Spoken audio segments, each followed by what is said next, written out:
6 de la tarde con 27 minutos y como se los anunciábamos, está aquí en la mesa de trabajo de la redacción de CNN Chile el ministro de Seguridad, Luis Cordero, para hablar de distintos temas. Ministro, muchísimas gracias por acompañarnos aquí en CNN Chile. Muy buenas tardes.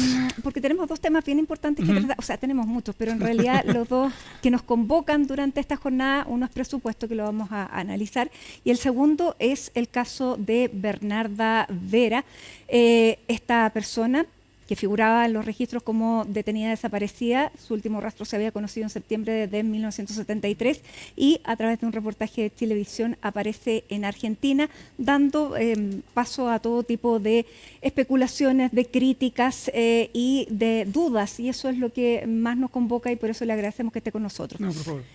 Ministro, ¿cuándo fue la primera vez que usted, en su calidad de entonces ministro de Justicia y jefe de este Plan Nacional de Búsqueda, responsable final del plan, sabe que hay un caso donde una persona que figura en las listas de detenidos desaparecidos pudiera razonablemente estar con vida?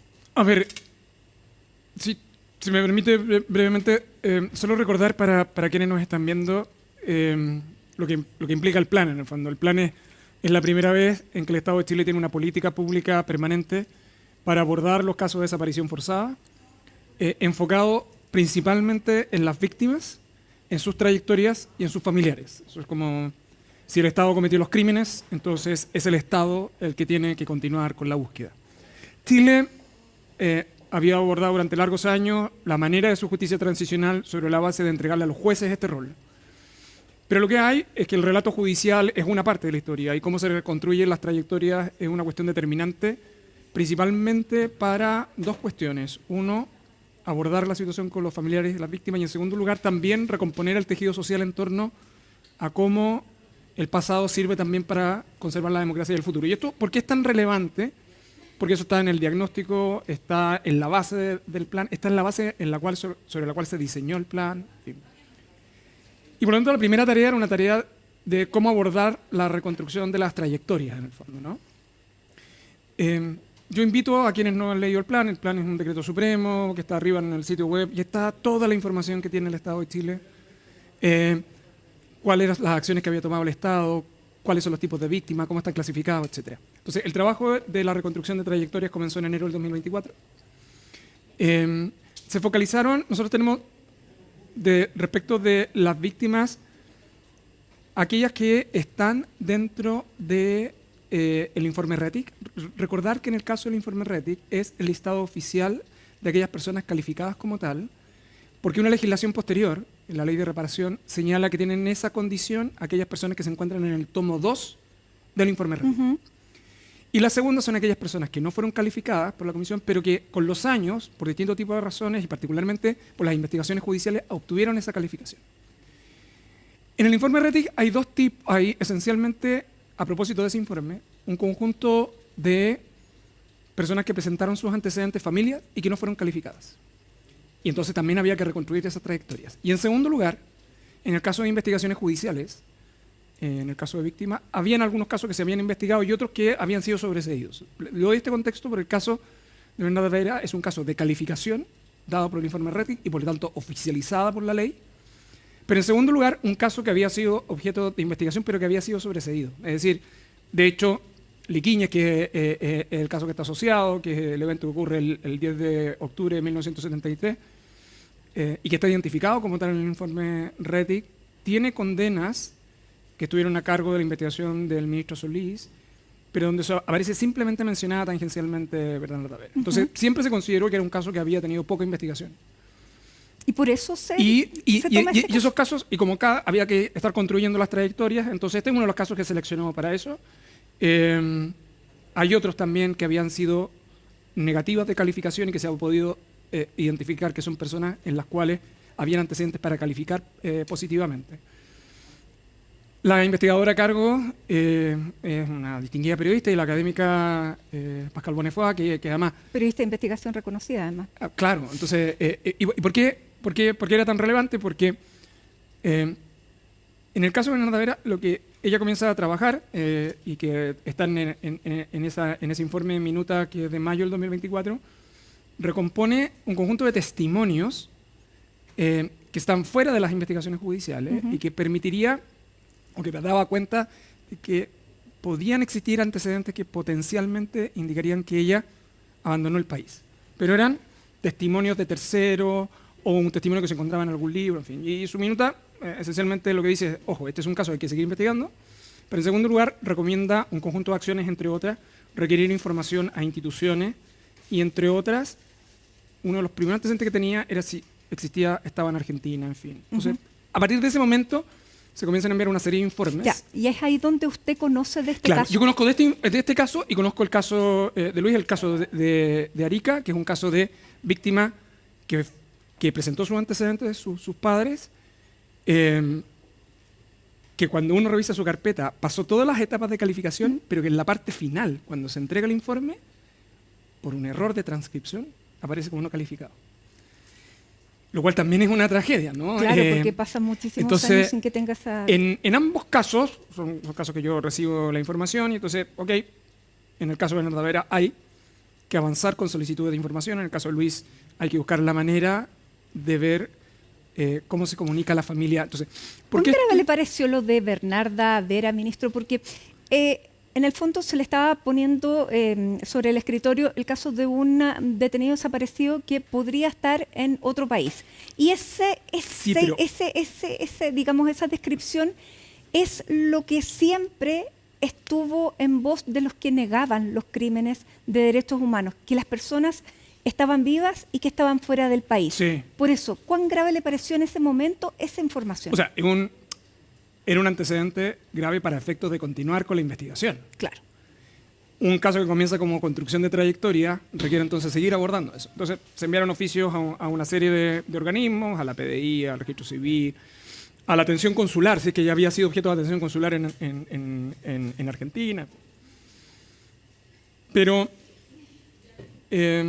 aproximadamente en agosto, en otra de las reuniones de seguimiento, uno de los temas que a mí, que inspiró el plan, y disculpe que me detenga en esto porque creo que es relevante, que explica el enfoque del gobierno y particularmente el enfoque que nosotros teníamos con el equipo del plan y que sigue teniendo el gobierno con el equipo del plan, es que de los grandes errores que había cometido el Estado en las experiencias previas es que los familiares eran los últimos en enterarse de las acciones que estaba ejecutando el Estado. Y el plan había sido construido y había sido informado así a los familiares, sobre la base de que si se iba obteniendo información, esta se le entregaba primero a los familiares y después se veía la manera en que dependiendo de ella se entregaba y se divulgaba públicamente. Pero siempre la información, primero a los familiares y luego terceros. ¿Cuándo supo la hija de esta mujer? Entonces, ¿qué es lo que sucede? Aproximadamente a mediados del año, agosto, septiembre, yo le pido al equipo que comience a preparar la entrevista para que la hija de Bernarda Vera supiese que el Plan Nacional de Búsqueda, a propósito de la reconstrucción de esta trayectoria, tenía estos testimonios de terceros que eran testimonios extrajudiciales. Ya, y que por lo hija, tanto nosotros íbamos a continuar trabajando en eso. Ahora, que es importante porque esa hija, en el minuto de la desaparición de Bernarda Vera, ya tenía 5 años, estaba con sus abuelos maternos. Así es. Y durante mucho tiempo ella había buscado a su mamá. Así es, y sus padres habían presentado los antecedentes a la Comisión Rettig en los 90. Yo no sé, y es bien relevante que quienes nos ven comprendan por qué el delito de desaparición forzada es tan difícil, complejo y un crimen atroz para la familia sobreviviente, porque la desaparición forzada es un crimen que se vive diariamente. Esa es la tragedia que está detrás de esto, ¿no? Entonces, las experiencias previas siempre han indicado, y especialmente por la manera en que debían ser abordadas, que debían ser abordadas por un equipo que además tuviera el apoyo psicológico respectivo. Se programó, yo en el camino, por cierto, asumí otras responsabilidades. Esa entrevista se hizo en enero del 2025. Claro, usted en octubre tuvo que dejar el Ministerio de Justicia y eso también es importante. Con uno de los dolores de mi corazón, que era este, en el fondo, ¿no? El Plan Nacional de Búsqueda. Y en enero del 2025 el equipo hace la entrevista con el apoyo respectivo y se le informa a la hija de Bernarda Vera que estos son los antecedentes, que hay un pequeño informe donde hay recomendaciones de seguir recopilando información y se le entrega copia del mismo. Lo que pide la familia en ese momento, y ella en particular, que es una persona que tiene hoy día 57 años y que sigue recibiendo en su condición de hija pensión, y discúlpenme este detalle, en el caso de los hijos reciben hasta los 25 años, salvo que hay una excepción que tenga declarada una discapacidad. Ella tiene certificado oficialmente una discapacidad motora sobre el 60%, que explica por qué es titular de la pensión. Entonces, había otro aspecto que era muy relevante en su condición para ver cómo se abordaba esta información. Una familia y una hija que no solo había buscado a su madre, sino que era una familia que entendía que su madre era una ejecutada política sin entrega de cuerpo. Entonces, es la primera entrevista que se tiene y se le informa que se va a seguir solicitando información. La orientación de la investigación del plan fue apuntando hacia Suecia. Una de las dudas es si eventualmente esta persona había tenido la condición de refugiada, en fin. Existen una serie de acciones que realiza el Estado de Chile, se reiteran oficios y hay una respuesta, una primera respuesta de la autoridad sueca a través del consulado nuestro en Gotemburgo, que una persona con el mismo nombre Bernarda Vera obtuvo nacionalidad sueca. Esta es una información que se recibe en mayo de 2025 y ese es el momento en que dice, ok, acá hay un dato que debe ser entregado al ministro Mesa. Y el ministro Mesa, ¿por qué? Porque tiene otro de los casos vinculados a Liquiñas. Recuerde que todavía esa muerte se sigue investigando. Ya, quiero hacer la cronología completa porque creo que esto es importante. A continuación, el equipo de investigación del plan pide complementar la información que va a apuntar a otros aspectos sobre su situación, fechas, en fin. Y en junio, el gobierno sueco vuelve a entregar la información y finalmente en agosto entrega una tercera información. ¿Por qué importa esto? Porque en todos esos casos también se le informó a la familia, porque el principio del plan es, se le informa a la familia. Y el segundo principio del plan es que el plan tiene una gobernanza donde hay un mecanismo de participación público-privada que incorpora a los representantes de las agrupaciones de familiares, además de representantes del mundo académico, en fin. Y el comité de seguimiento está diseñado para ir rindiéndole cuenta de los avances del plan. Y el comité de seguimiento fue informado en enero, luego de la familia y luego de los antecedentes que se habían recopilado por parte del gobierno sueco y por qué habían sido acompañados entonces al ministro Mesa en mayo. El ministro Mesa abrió expediente separado, que hoy día es un expediente reservado.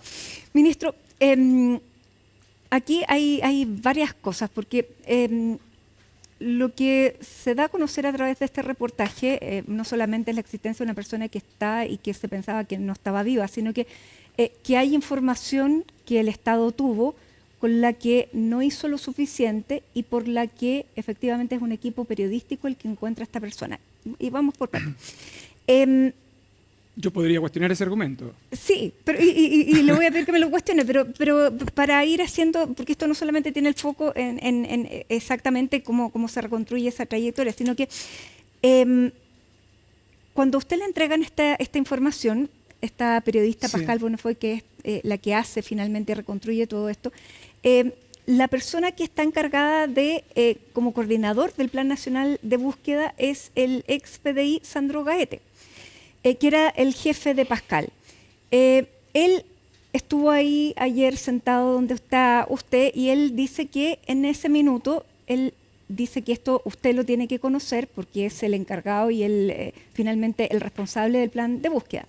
Y tanto la persona encargada del el plan de derechos humanos del ministerio, junto con Pascal, le dan a conocer a usted esta información, ¿no es verdad? No, mi conversación siempre sobre este caso, como de otros que estaban asociados a trayectorias, estuvo siempre con Pascal y con Paulina Zamorano, que es la jefa del programa. Ellos dos, sí. Ya. La pregunta de Sandro Gaete es por qué en ese momento, si usted le pareció que eran antecedentes relevantes, no se los presentó en ese momento al ministro Mesa. Hay una razón técnica. A ver. Los antecedentes que se encontraban en ese momento eran testimonios extrajudiciales de terceros otorgados directo o indirectamente. Y en el caso de Bernarda Vera, solo recordar que era un caso que estaba sobreseído.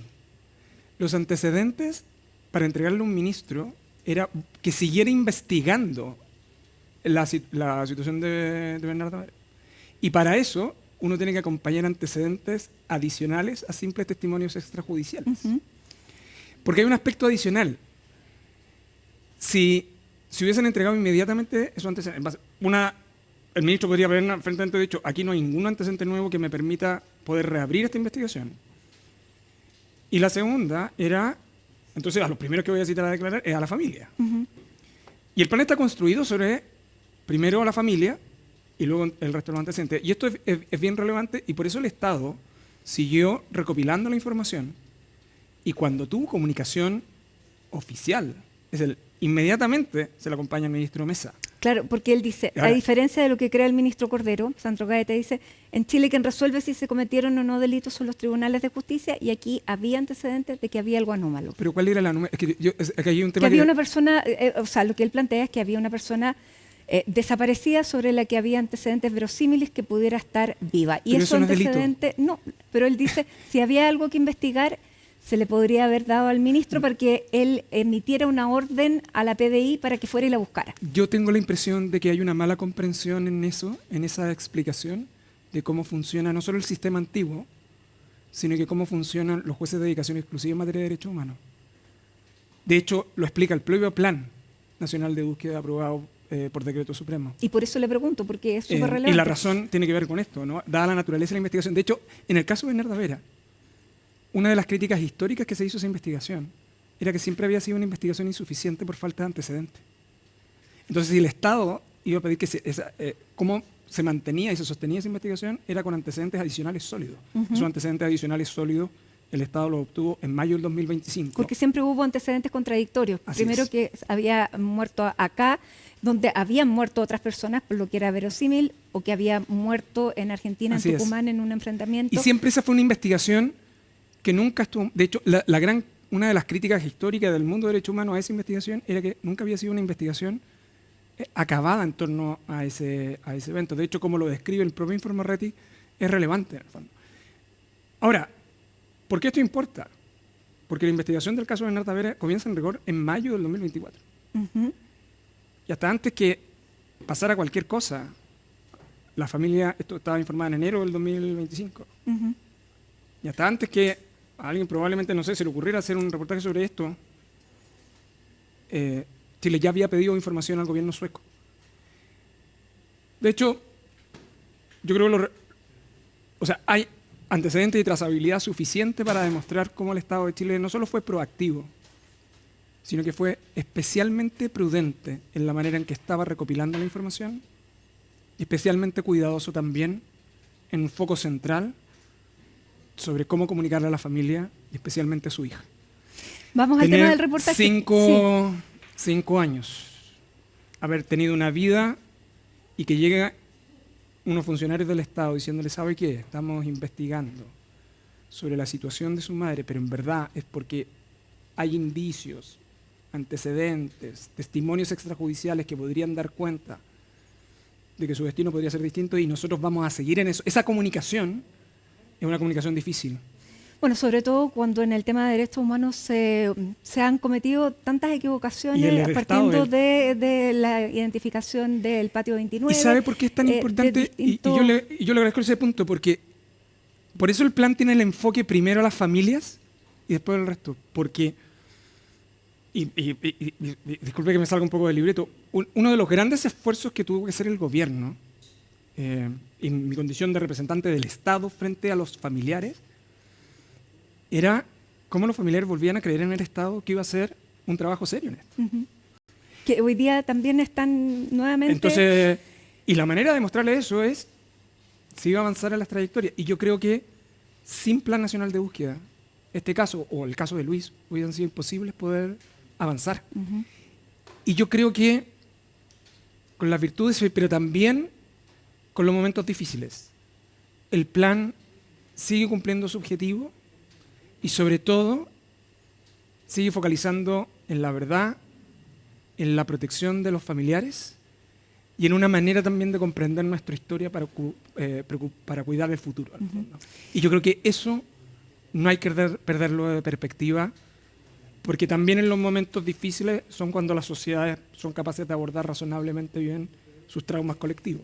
Y hay que cuidarlo. Por lo tanto, cuando Televisión va a hacer este reportaje, van y acuden ante Suecia para tener más información, y desde Suecia envían información que les permiten encontrar a los hijos, porque ella tuvo más hijos, y finalmente encontrar la dirección y poder realizar ese viaje. Si ustedes no hubieran enviado el oficio a Suecia, ¿Suecia habría podido mandar esa información? Yo tengo la impresión, cada uno, la prensa tiene que respetar el secreto de su fuente, pero la información entregada por el gobierno sueco fue entregada a través de los canales diplomáticos al Estado de Chile. Cómo un tercero cualquiera se puede hacer de esa información, yo creo que en ningún país del mundo es fácil obtener información de esas características. Pero esa información estaba, digamos, la había recopilado el gobierno sueco a partir de las peticiones... de los requerimientos del Estado de Chile. ustedes. Sí. A eso me refiero. Los tres, toda la información a la cual está hace referencia, yo he sido muy cuidadoso en no detallarla, es porque están documentos que son reservados, entregados por la autoridad sueca al cónsul en Gotemburgo y el cónsul de Gotemburgo a la autoridad nacional, que luego es derivada al plan. Ahora, durante... Esa información es entregada oficialmente de Estado a Estado. Y esa es una información que se recibió en mayo 2025, junio 2025, agosto 2025. Sentado ahí mismo, nuevamente, Sandro Gaete dice, mi pregunta, usted la acaba de responder, porque el ministro no puso en conocimiento del ministro en visita que estaba investigando este caso, lo acaba de decir. Pero él también dice que él conversó con usted a fines de junio del 2024 y que él le habla de este caso en una reunión que tuvo junto a Paulina Zamorano, y usted a raíz de problemas laborales que había dentro del programa, problemas internos. De hecho, problemas entre ellos dos. Exactamente. Y él dice que en esa reunión no solamente se habló de esos problemas, sino que de sus críticas a Ann Holster, que había entrado como, digamos, consultora que iba a hacer el screen de los datos, y por el caso de Bernarda Vera. Yo en esa reunión, bueno, hay otra persona que participó de esa reunión, los temas de Bernarda Vera, los temas de trayectorias, eran temas que yo solo conversaba con dos personas, Pascal Bonnefoy y Paulina Zamorano. Ya. No es verdad, entonces. Además, mire, a esta altura me parece que es una conversación completamente estéril. Sobre todo cuando uno tiene el relato completo, pero desde el punto de vista... Lo que pasa es que instala la idea de que hay una idea o de ocultamiento o de legalismo. Y ¿le eso puedo es decir serio. algo? No tiene ningún sentido cuando el Estado de Chile no solo tiene documentos oficiales, que por lo tanto son muy trazables. Esto no es que esto fue un llamado por teléfono, no, son comunicaciones formales de un lugar a otro. Y en segundo lugar, tanto carece de efectividad que la entrevista con la hija, que se preparó por un par de meses, se hace en enero del 2025. Y además, en enero del 2025 se informa a la autoridad que está a cargo de la supervisión del plan, que es el comité de seguimiento. Funciona toda la institucionalidad del plan. Si hay algo que está detrás de todo eso, es una consideración de humanidad hacia la familia y una entrega de información de rendición de cuentas que está asociada a la institucionalidad del plan, el cumplimiento del plan. Perfecto. Y esta fecha, enero 2025, da cuenta de que ustedes trabajaron antes de un reportaje periodístico, que es también la otra idea que se queda instalada, sí, pero la prensa pudiera muchas veces es simplemente ver la cronología para darse cuenta que eso es... Ya. Luego de eso, también Sandro dice que usted en esa reunión dice que tiene que haber un nuevo nexo de confidencialidad de los contratos. A propósito de, digamos, de... No. Pero es una instrucción mía muy anterior. La razón es relativamente simple. Cuando se inicia el plan y se comienza, y el plan, yo he puesto énfasis, ¿no? Y el plan tiene puesto énfasis en las trayectorias, implicaba la recopilación de información y de testimonios que no estaban en expedientes judiciales necesariamente. De hecho, fue todo un debate a propósito de los proyectos de ley del 2023, entre otros, que era la propuesta del gobierno, de que los equipos del programa de derechos humanos tuvieran acceso a las carpetas de la Comisión Vallet para cruzar información y, por lo tanto, a propósito del secreto Vallet, que estaba todo el tiempo dando vuelta, solo tuvieran la posibilidad de acceder bajo ese secreto para cruzar información si habían en esas carpetas información útil que pudiera ser trasladada al plan. Entonces, las cláusulas de confidencialidad tienen su origen, en rigor, en el inicio de la expansión de los accesos de información del plan. Nada tienen que ver con esto. Y es una cuestión bastante obvia en el fondo, ¿no? Bueno, que también, claro, no tendría algo, digamos, o sea, negativo, de hecho, es parte que fue lo que conversé con él también ayer. Ya, entonces, respecto a que no hubo negligencia, a que no hubo un interés de ocultamiento, eso queda despejado porque eso es muy relevante. Mire, alguien decía, y este es Hannah Arendt, que decía, no hay nada como la modestia de los hechos. Y los hechos están ahí.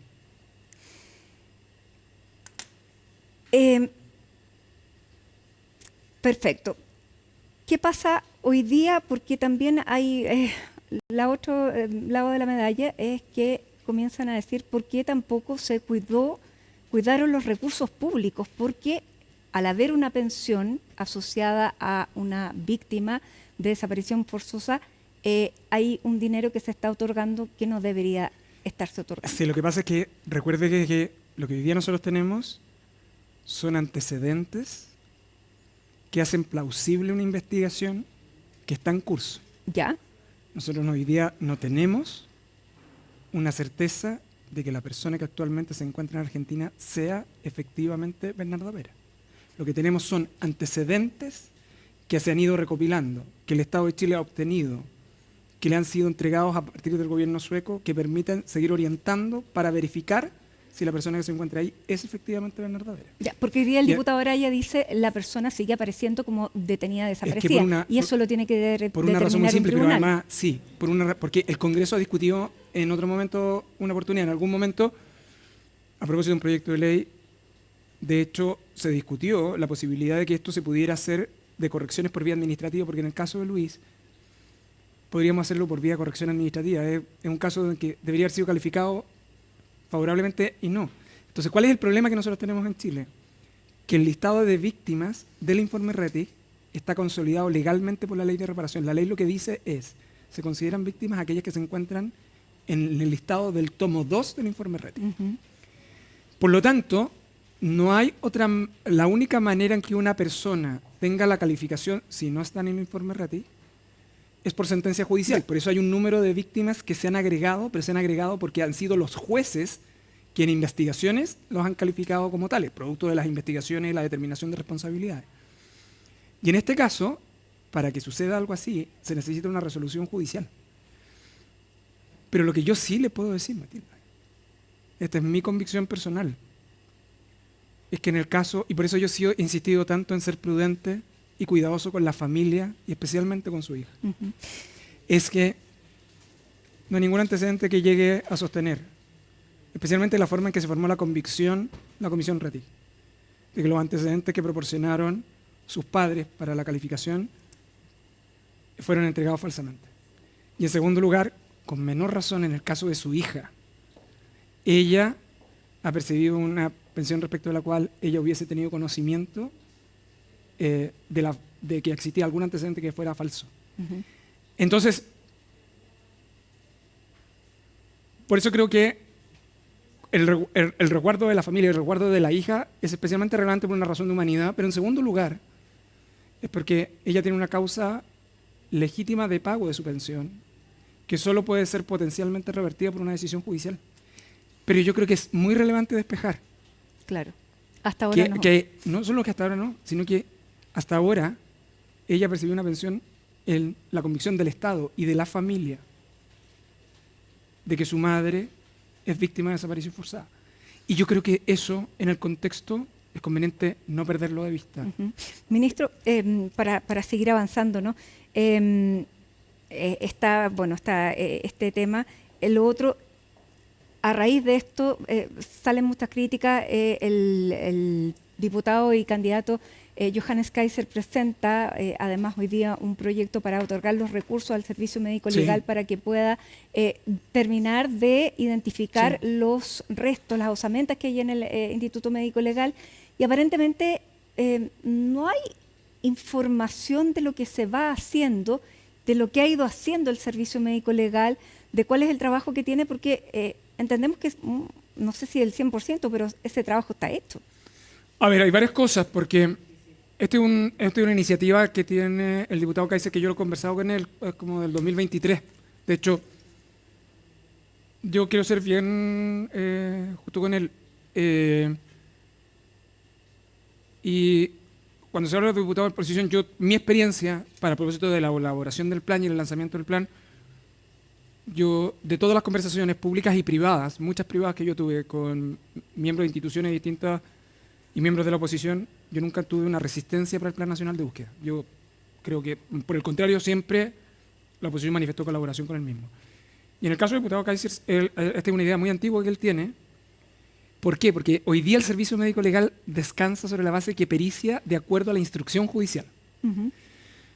Usted sabe que el caso osamenta del Servicio Médico Legal tiene una larga historia. Ese es otro de los grandes horrores del Estado de Chile. Las cajas. Recuerde que ahí está el caso de las cajas, que es otra de las situaciones complejas que se tuvo que abordar también con las familias.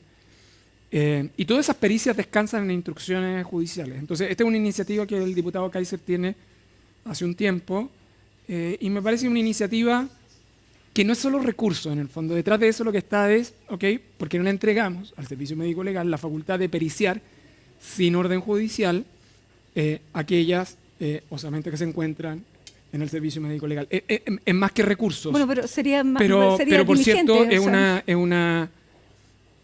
es una idea que está en la línea de poder contribuir a ir abordando colectiva y razonablemente la situación de las víctimas de derechos humanos en nuestro país. Ministro, para cerrar este tema, porque nos queda brevemente presupuesto, pero para cerrar este tema, ¿cuánto daño le puede causar al Plan Nacional de Búsqueda y a las familias, a las agrupaciones de detenidos desaparecidos, la información que ha salido respecto de si se pone un manto de duda o se pueden levantar falsas expectativas? Lo de la falta de expectativas siempre ha sido como el comentario del inicio, que siempre me han hecho. ¿Acaso no está haciendo falsas expectativas? Yo siempre dije, no, es el Estado. Digo, a propósito de este caso, Sí, de que no, había no. una persona que Sí. estaba viva y estaba... Y por eso yo creo que hay que ser cuidadoso. ¿Qué pasa si aquí no pasa nada? El daño que le terminamos haciendo a la familia y a la hija es brutal. Por eso el plan tiene tanto enfoque en eso, en el fondo, ¿no? Pero, ¿sabe? Yo en general trato de mirar también las cosas en el vaso medio lleno, pero también esta ha sido una oportunidad para volver a explicar qué es el plan. Y también ha sido una oportunidad para decir, esto es fruto del trabajo del plan. En lo bueno y también en lo difícil. Y yo me quedo con eso. Pasemos a su nuevo ministerio, porque esto lo dejó en octubre del año pasado. Sí, pero es algo que usted sabe respecto al cual yo tengo mi corazón ahí. Tiene un compromiso personal, por eso se lo pregunto y por eso era tan importante que usted lo respondiera, ministro.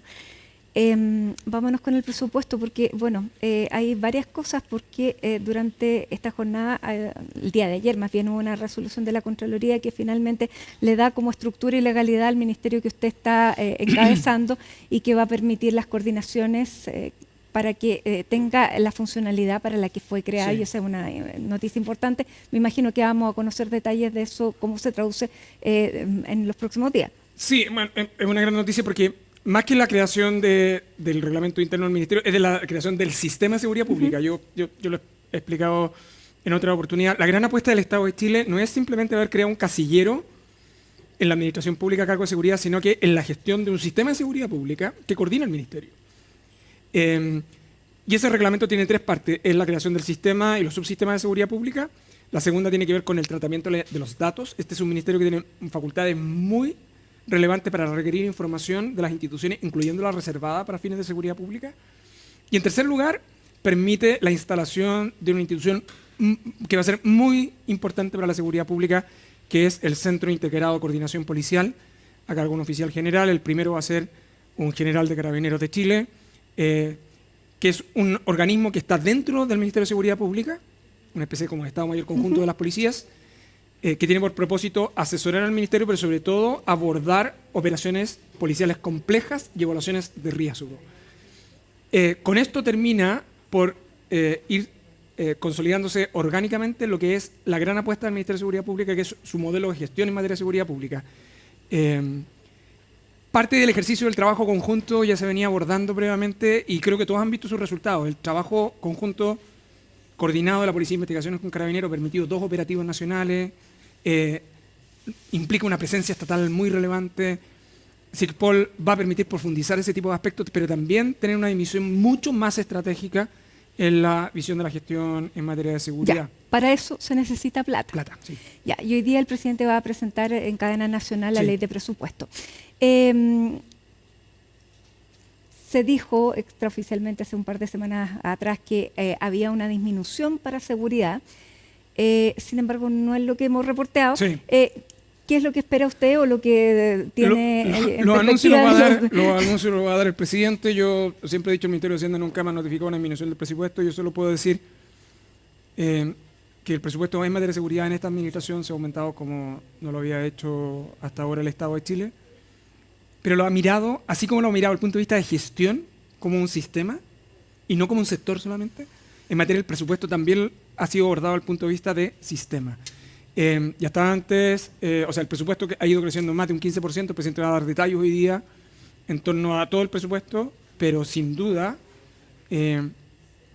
la forma en que el Estado de Chile abordó su crisis de seguridad que comenzó en el 2022 ha sido sobre la base de un compromiso entre el gobierno y la oposición, que significó fortalecer instituciones, actualizar nuestra legislación. La producción legislativa en materia de seguridad en este periodo ha sido muy significativa, y lo tercero es el aumento del presupuesto en materia del sector seguridad como no lo había tenido el país en el último tiempo. Entonces, pero lo que pasa es que el presupuesto del año pasado creció tanto que probablemente en proporción el porcentaje se va a ver claro, pero, menor. Pero yo creo que en materia de seguridad nosotros tenemos que ir haciendo el ejercicio por las características que involucran las áreas de seguridad.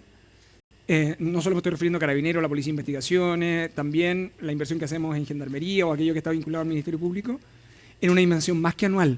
Entonces, yo creo que siempre es conveniente mirar para seguridad los ciclos presupuestarios que van más allá de la anualidad.